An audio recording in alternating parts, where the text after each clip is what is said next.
pas, le vélo, le froid et les photos. Alice. Alors, Alice aime les supermarchés, les longues conversations psychologiques, découvrir de nouveaux chemins en Cordillère Royale, passer un week-end déconnexion chez Doña Esperanza au lac Titicaca.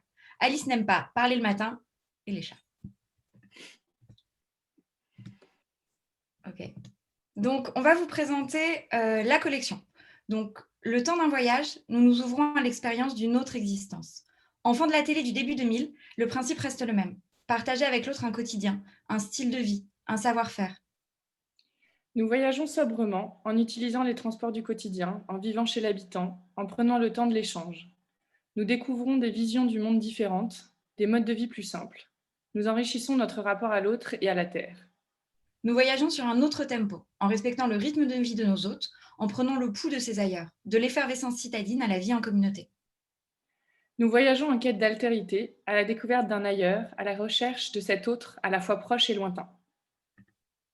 Donc c'était vraiment l'essence de la collection. Donc comme vous pouvez voir, l'idée c'est d'avoir des séjours qui sont en immersion, donc chez l'habitant, dans des communautés, mais aussi en milieu rural et citadin, de partager, d'échanger, de vraiment en fait faire que les voyageurs contribuent dans les activités du quotidien et surtout de prendre le temps en fait, d'avoir un rythme de voyage qui soit fait pour la rencontre, pour l'apprentissage d'une culture, de tradition et de savoir-faire.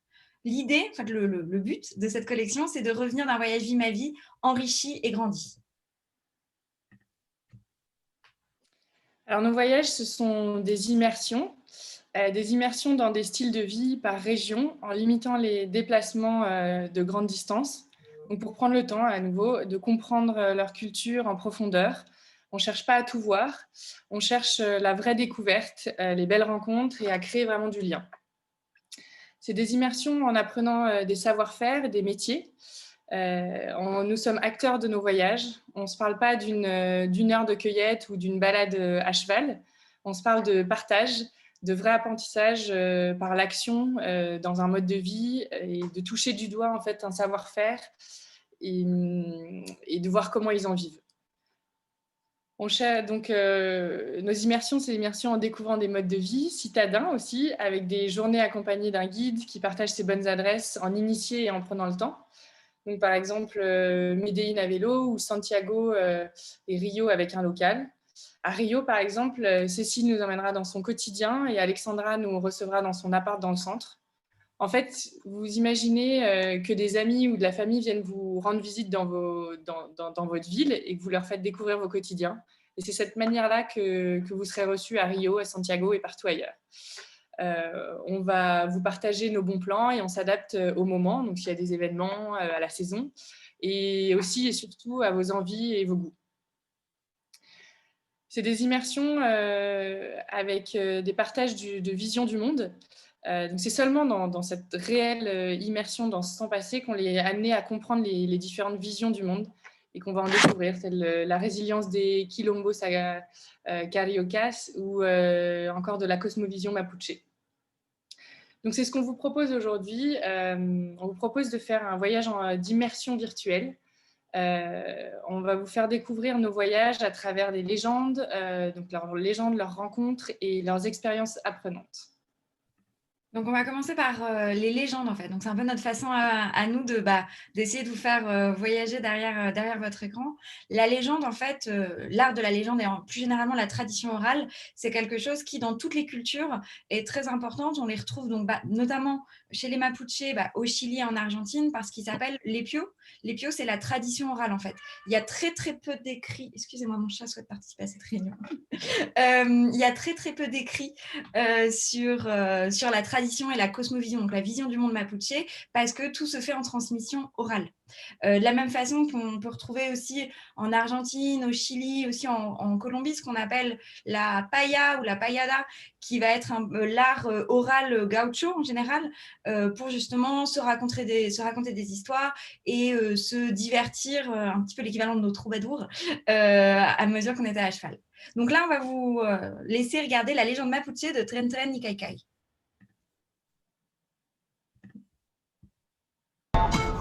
Según la creencia mapuche, hace mucho tiempo hubo una larga pelea entre Antú y Peripillán, espíritus poderosos o villanes. Sus hijos, deseosos del poder de sus padres, intentan traicionarlos. Los padres, al enterarse, castigan a sus descendientes convirtiéndolos en Tren, gran serpiente de la tierra, y en Caicay, gran serpiente marina. Tiempo después, viendo lo desagradecido de los mapuche con su tierra, Caicay emergió desde lo más profundo del mar, inundando todo lo que se encontrara a su paso. Ante esto, Tren ordenó a los mapuche que subieran hacia los cerros para refugiarse, y mientras subían, se contorsionaba haciendo crecer las montañas. Caicay seguía haciendo que el agua subiera y Tren no detenía la batalla, haciendo subir más y más la cordillera. Los mapuche, quienes no lograban subir, iban quedando en el camino y se transformaron en peces que habitaron el mar. La pelea entre las serpientes solo terminó cuando el agua de Caicay se acabó. Así, los mapuche pudieron repoblar sus tierras y agradecieron con una gran rogativa denominada Guillatún.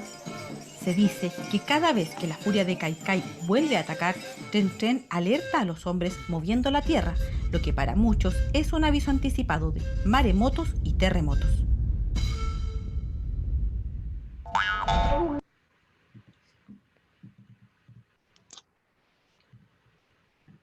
Excusez-moi, je cherche à sortir de la vidéo, mais je ne sais pas. C'est bon.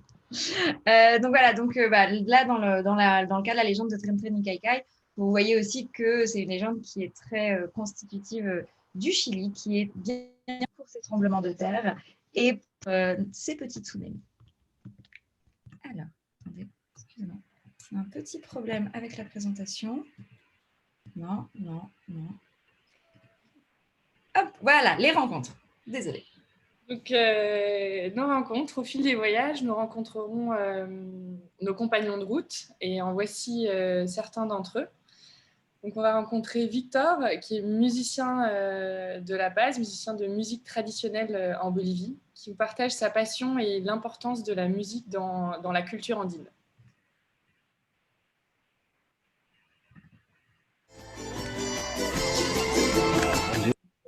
Ma activité avant de devenir guide, j'étais toujours dans la musique, dans la culture, dans la musique traditionnelle. Ça veut dire que moi, je suis parti un peu partout dans les coins de la Bolivie pour apprendre, pour connaître mon pays. Et après, je suis parti aussi en Europe.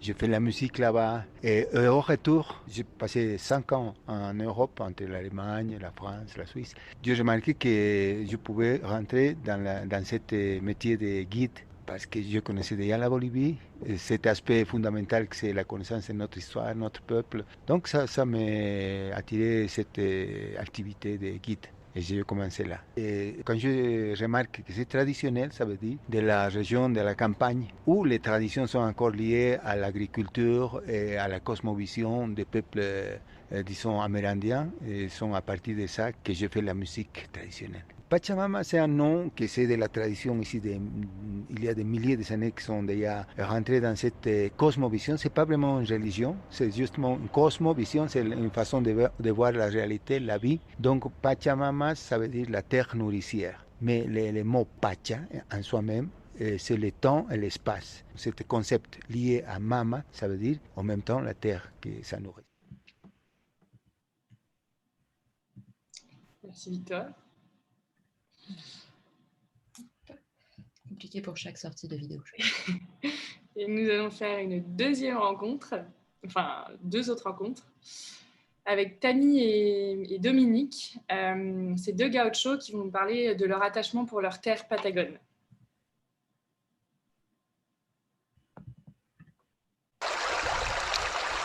Lo sentí, lo vibré, y eso es lo que hace uno cuando se conecta con el lugar. El lugar decide por vos más que vos por el lugar me eligió. Siempre digo que es el lugar el que te abraza y ahí te quedás. Yo soy Tami y este lugar que queda en el alto río Chubut es en plena cordillera de la Patagonia Argentina. El Zapucay para mí significa todavía uno de esos lugares místicos. Estamos cerca de la civilización, cerca para nosotros significa estamos a 4 horas de Bariloche, pero en el mismo momento estamos muy retirados.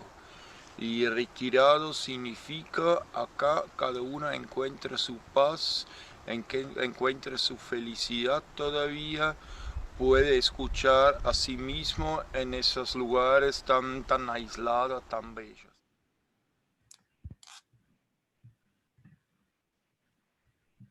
Donc voilà, c'est un extrait des rencontres qu'on peut faire dans nos voyages dans ces différents pays. Et donc, comme on vous le disait en début de présentation, cette collection aussi est là pour permettre l'échange et l'échange notamment de savoir-faire. Donc, vraiment des expériences apprenantes. Donc, on vous a préparé 3 petites vidéos. Donc, une première vidéo qui est dans la région caféière de Pereira, justement, où on va voir toutes les expériences apprenantes liées au café en Colombie.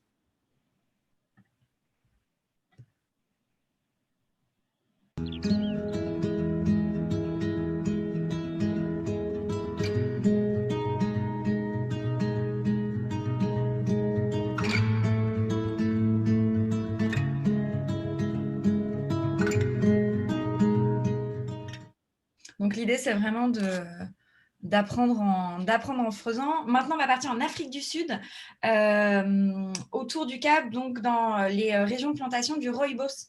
Donc, le rooibos qui est une sorte de thé, en fait, ce n'est pas un vrai thé, qui est désormais devenu très populaire. Et donc, dans ce voyage, on part à la rencontre, en fait, des cueilleurs de rooibos.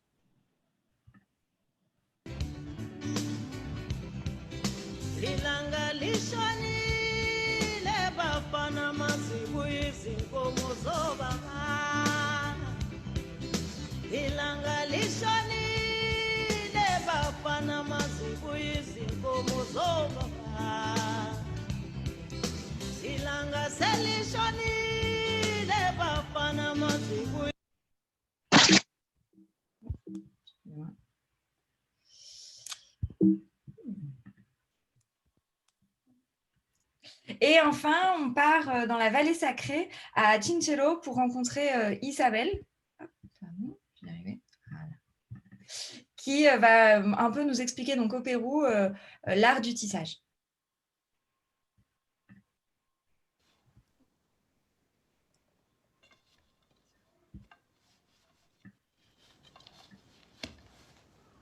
Y los diseños que yo estoy haciendo es el hakaku. Este diseño se llama hakaku, que es representativo a las aves que vuelan. Donc en fait, ce qu'on voulait montrer avec ces trois petites vidéos, ces expériences, mais aussi avec les rencontres, les légendes, c'est pour nous en fait le cœur d'un séjour Vie ma vie, le cœur d'une rencontre en fait. Excusez-moi. Voilà, c'est bon. La présentation est devenue un petit peu folle toute seule. Donc voilà, c'était ces trois. Pour nous, c'est les 3 piliers, on va dire, de la collection. Et donc voilà, ce sont nos voyages. Donc pour le moment, ce sont 7 pays. La Colombie, la Bolivie, le Chili, l'Argentine, l'Afrique du Sud, le Brésil et le Pérou. Et puis plus à venir, il y a l'Équateur, l'Australie notamment. Et puis d'autres, c'est une collection ouverte aussi. On fait un appel à tous ceux qui sont intéressés. On a un cahier des charges, mais on est exigeante. Mais on est ouverte et on est surtout ouverte à découvrir vos expériences aussi. On est ouverte à vos questions également. En tout cas, merci d'avoir assisté à notre présentation. N'hésitez pas à poser vos questions. Et puis, on sera ravis de partager avec vous ces 7 premiers beaux circuits Vie ma vie. Super, merci Alice et Marie pour cette belle présentation. Alors, on n'a pas de questions particulières pour l'instant. Ah si, sur l'écrit, des beaux sujets de podcast comme suggestion. J'ai une petite question sur la durée. Est-ce que vous avez pensé à des voyages en fait? Parce que souvent, l'échange de savoir-faire et tout ça, ça demande quand même un certain temps. Et si on veut vraiment être dans la rencontre, c'est vrai qu'on a souvent posé cette question de dire c'est sympa d'aller, je sais pas, aller voir un cultivateur de café pendant une demi-journée, mais au final, est-ce que c'est vraiment de l'échange? Donc, du coup, est-ce qu'il y a vous avez posé des contraintes sur les durées d'expérience? Et est-ce que vous avez l'intention peut-être de mettre des séjours longs, en fait? Parce que pareil, de se dire, est-ce que je n'irai pas passer 2 mois dans la vie d'un gaucho argentin ou d'un cultivateur de café, parce que c'est intéressant pour la saisonnalité, pour voir le métier sur la durée, vraiment créer du lien. Voilà.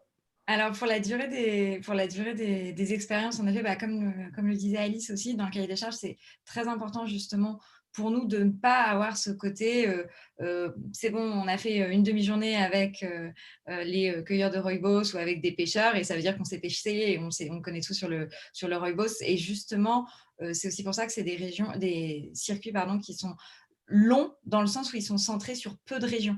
C'est-à-dire que par rapport, si je prends l'exemple du Chili, c'est évidemment un circuit en 18 jours, mais qui au final va se concentrer uniquement sur 2 régions. Donc la région centrale et la région des lacs. Et c'est le cas en fait pour tous les séjours, pour éviter en fait ce côté, pour permettre en fait de prendre le temps de la rencontre et de l'échange. Après, pour les séjours très longs, alors pour nous, c'est évidemment une possibilité et ce serait génial qu'on arrive à proposer 2 mois avec un gaucho argentin ou 2 mois dans une communauté mapuche. En fait, pour nous, ces circuits-là sont en fait des portes d'entrée vers ça. C'est-à-dire que si demain, on nous contacte parce qu'un voyageur veut rester 2 mois avec un gaucho argentin, on pourra le faire en fait. Mais si on présente maintenant un séjour de 2 mois, on risque en fait de laisser de côté toute l'autre partie des voyageurs qui n'a peut-être pas ce temps-là. Et donc, c'est pour ça qu'on a essayé de faire quelque chose à la fois de long, dans le sens de concentrer sur des régions, mais aussi d'inclusif. Et du coup, je rebondis, parce que ça complète un peu par la question de Laure qui demande en tout, on reste combien de temps avec chaque personne. En fait, là, quand on regarde les circuits, donc c'est à peu près une quinzaine de jours. Et comme disait Marie, c'est concentré sur une, voire deux régions. Donc, du coup, en fait, on est presque, par exemple, en Argentine, avec les gauchos, on est sur 18 jours, on est sur 2 régions. Donc, en fait, on divise juste en 2. Il y a à peu près une semaine avec chaque groupe de gauchos dans 2 régions différentes. C'est en Afrique du Sud, la cueillette des rooibos, on est sur une semaine à peu près aussi. Donc, on passe vraiment du temps. Encore une fois, on n'est pas sur... ça dépend du coup, la durée exacte dépend du pays et de l'expérience. Parce qu'il y a aussi un côté... on est en immersion, on n'est aussi pas forcément on s'impose dans le avec les habitants locaux. Ça peut être une charge aussi et ça peut... On essaie justement que ce soit le moins possible, que ce soit le plus dans nous qui nous adaptons, mais on réalise aussi que passer 3 semaines dans un village sur le lac Titicaca, ça peut être plus compliqué. Donc voilà, donc c'est pour ça que ça dépend un peu. Mais à nouveau, c'est très concentré sur des régions. Ok, et il y a aussi une question de Laure Jacquet qui demande s'il y a qui revient sur cette question de combien de temps avec chaque personne, mais vous avez effectivement un peu répondu, mais si vous voulez compléter. Et elle demande est-ce qu'il y a des nuits chez l'habitant, est-ce qu'il faut prévoir la présence d'un interprète en permanence, est-ce que c'est pas un frein au partage? Donc la question effectivement du partage sans la langue. Ça, je pense que ça va dépendre en fait des voyageurs. C'est quelque chose qui est très, très, très propre en fait à chaque type de voyageur. Il y a des voyageurs qui, en baragouinant 3 ou 4 mots de la langue et sur des échanges qui peuvent être complètement non-verbaux aussi, vont en fait réussir à partager, à échanger. Et il y a des voyageurs qui seront plus à l'aise avec un traducteur. En général, ça va dépendre aussi des séjours. Nos guides, en fait, sont souvent des personnes qui sont soit directement issues des communautés, soit de la région. Donc, en fait, ça va permettre de ne pas avoir, on va dire, un traducteur pur et dur, mais vraiment plutôt quelqu'un qui va faciliter cette immersion et qui va faire le lien. Ok, super. Petite question, du coup, s'il y a des gens dans la salle intéressés pour voir en plus en détail les voyages de cette collection, ils prennent contact avec vous, comment ça se passe? Ou est-ce que vous avez un On va endroit vous dédié? envoyer à toutes les personnes qui sont là, mais également si vous êtes évidemment intéressé, vous pouvez nous contacter via Swapcard. On va vous envoyer d'ici à semaine prochaine tous les circuits qui sont déjà que vous voyez là sur cette page pour que justement vous puissiez détailler un petit peu pour chaque pays. Est-ce que vous avez d'autres, du coup, là, celles qu'on a devant nous, c'est celles qui aujourd'hui sont dans la collection. Vous en avez d'autres en cours de création? S'il y a des gens qui peuvent vous en proposer dans d'autres pays, j'imagine, il y a aussi un petit appel à Ouais. projet. Ouais, oui, carrément. Alors, on en a d'autres sur le feu. Il y a l'Équateur qui en prépare un. Il y a l'Australie. Il y a le nord-est du Brésil aussi. Donc, si ça se trouve, dans notre prochaine communication, il y en aura déjà 3 de plus, si on est prêt. Et bien sûr, appel à vos circuits, comme je disais tout à l'heure. En fait, déjà hyper curieuse et intéressée d'aller vivre vos vies dans vos pays et de découvrir vos expériences et de bosser ensemble sur des propositions de circuits. Donc, n'hésitez pas à nous contacter là-dessus. Il y aura... L'idée, c'est d'en discuter, de construire aussi, de construire aussi ensemble. Ce boulot qu'on a fait pour nos pays et pour les autres pays, c'est de construire le circuit, de l'améliorer, d'aller pousser toujours plus loin les expériences et les propositions. Et puis, c'est aussi en échangeant d'un pays à l'autre qu'on a permis à pousser aussi cette collection et d'en arriver là. Donc, oui, contactez-nous là-dessus. Et ce qui est important aussi, c'est de bien comprendre que cette collection, en fait, on ne la limite pas volontairement à ce qu'on appelle classiquement le tourisme communautaire. C'est-à-dire que c'est ce que Alice disait en prenant l'exemple du Brésil à Rio, ça peut très bien être une immersion citadine. Donc ça, c'est important parce que c'est vrai que je pense qu'on l'a vu à la création des circuits en fait, avec les différents pays, c'est qu'on a tendance à se mettre un frein à soi-même en disant bah non, en fait, moi, je ne peux pas proposer ça. Mais en fait, tout le monde peut proposer un circuit Vie ma vie avec, bon, évidemment, un peu de travail, de la recherche. Donc voilà, ça c'est important de bien comprendre qu'on n'est pas sur une collection qui se limite vraiment au tourisme communautaire. Ok, très clair. Et vous n'êtes pas effectivement des assembleurs d'expériences de tourisme communautaire dans ces voyages. Ça va beaucoup plus loin et c'est beaucoup plus large comme approche. Il y a Benoît qui demande quelle capacité d'accueil pour ces voyages. Est-ce adapté à des mini-gires ou seulement des voyageurs individuels? On est plus sur des petits, sur de l'individuel. Alors, la capacité exacte va dépendre d'un pays à l'autre, parce que ça dépend littéralement de l'expérience. Typiquement, comme c'est chez l'habitant, il n'y a pas beaucoup de capacité. Alors, c'est sur deux trucs. Il y a un côté capacité dans les hébergements. Ce côté, on s'impose aussi dans un mode de vie, on veut pas être dans la disruption aussi, et donc on veut pas arriver, même 10, c'est beaucoup en fait pour nous. On a, là dans nos circuits, on est de 2 à 8, il y a des pays pour lesquels c'est pas possible, même 8. Donc voilà, on n'est pas dans ce côté, on va regarder des modes de vie, on est vraiment dans ce côté acteur, et pour nous, et donc échange. Et pour éviter les freins au partage dont on parlait, pour éviter les barrières, on croit vraiment au fait qu'il faut que ce soit des plus petits groupes pour qu'on puisse s'immiscer et s'immerger dans ces communautés ou chez les locaux. Donc on se parle plus d'individuels. Après, ça peut très bien être, si c'est des départs organisés de 6 à 8, c'est aussi possible. Mais c'est vrai que pour nous, c'est important de limiter le nombre de participants parce que, comme disait Alice, sinon ça va entraver en fait la rencontre et l'échange. Ok, super.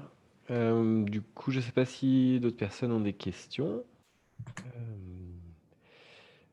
On va attendre un petit peu.